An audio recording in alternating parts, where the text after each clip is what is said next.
Welcome friends.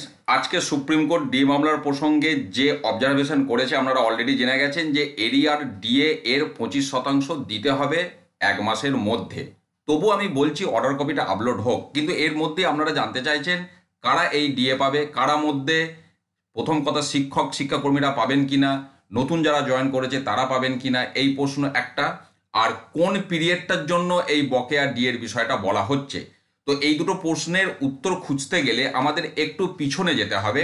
আমি এই মুহূর্তে যেটা দেখাচ্ছি এটা রোপা 2009, যেটা ফিনান্স ডিপার্টমেন্টের পক্ষ থেকে পাবলিশ করা হয়েছিল। তারপর এটার ম্যাচিং অর্ডার টিচার্সদের জন্য একই ছিল।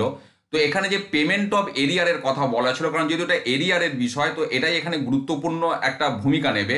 তো এখানে পরিষ্কার বলা হচ্ছে no arrears of pay to which a government employee may be entitle in respect of the period from 1 January 2006 থেকে 31 মার্চ 2008। অর্থাৎ রোপা 2009 1/1/6 থেকে কার্যকাল শুরু করেছিল, কিন্তু 31 মার্চ 2008 পর্যন্ত কোনো এরিয়ার দেওয়া হয়নি।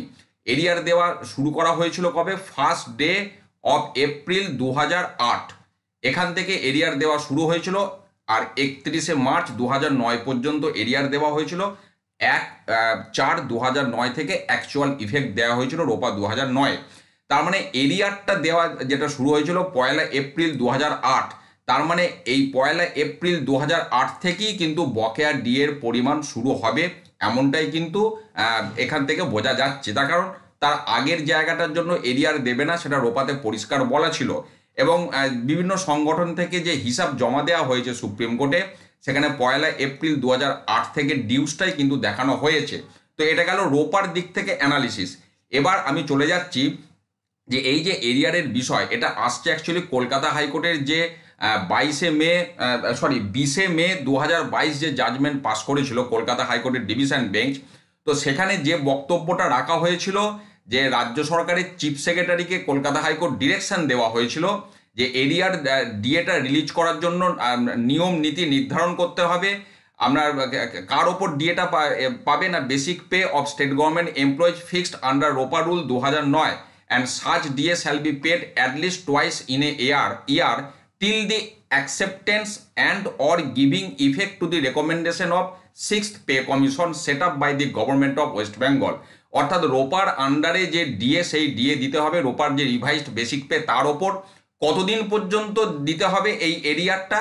না, ষষ্ঠ বেতন কমিশনের রেকমেন্ডেশন যেদিন থেকে ইফেক্ট হবে সেই পর্যন্ত। এবার ষষ্ঠ বেতন কমিশনের কার্যকাল শুরু হয়েছিল 1 জানুয়ারি 2020 থেকে অ্যাকচুয়াল ইফেক্ট আপনারা জানেন। আর নোশনাল ইফেক্ট আপনার 1/1/16 থেকে, কিন্তু অ্যাকচুয়াল ইফেক্ট দেওয়া হয়েছিল 1 জানুয়ারি 2020। কোনো এরিয়ার দেওয়া হয়নি।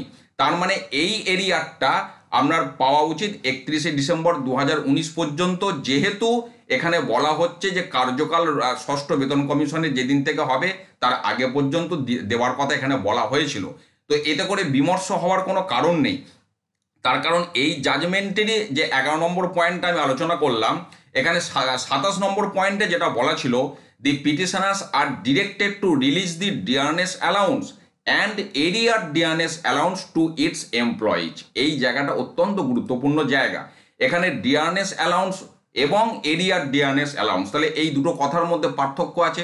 তাহলে এরিয়ার ডিয়ারনেস অ্যালাউন্সটা বোঝা গেল যে বকেয়া ডিএ, আর শুধু ডিয়ারনেস অ্যালাউন্স মানে বর্তমান ডিএ কে বোঝানো হচ্ছে। তার মানে এই যে 2022 সালের যে জাজমেন্ট দেওয়া হয়েছিল সেখানে কিন্তু বর্তমান ডিএর কথাও বলা হয়েছিল, তার সাথে এরিয়ার ডিএর কথাও কিন্তু বলা হয়েছিল। তার সাথে এটা বলা হয়েছে টু ইটস এমপ্লয়িজ। এখানে কিন্তু এমপ্লয়িজের মধ্যে কোনো ক্লাসিফিকেশন করা হয়নি যে এরা পাবে এরা পাবে না। তো যেখানে একটা শ্রেণী পাবে না এমন উল্লেখ নেই, সেখানে সেটা আমরা ভেবে নেব এটাও ঠিক নয়। কাজেই সব যারা ডিএ পায় সকলেই এই এরিয়ার পাবেন, এটাই সাব্যস্ত। কাজেই সেইটাই আমরা ধরে রাখবো।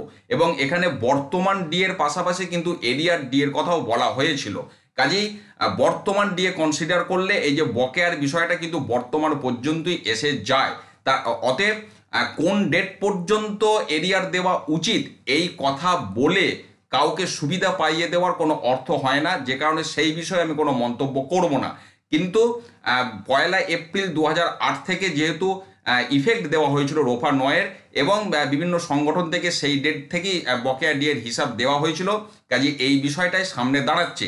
এবার আজকে অর্ডার কপি আপলোড হোক এবং বিভিন্ন সংগঠন যারা এই মামলার সাথে যুক্ত রয়েছেন একদম 2016 সাল থেকে, তো তারাও হিসাব জমা দেবেন।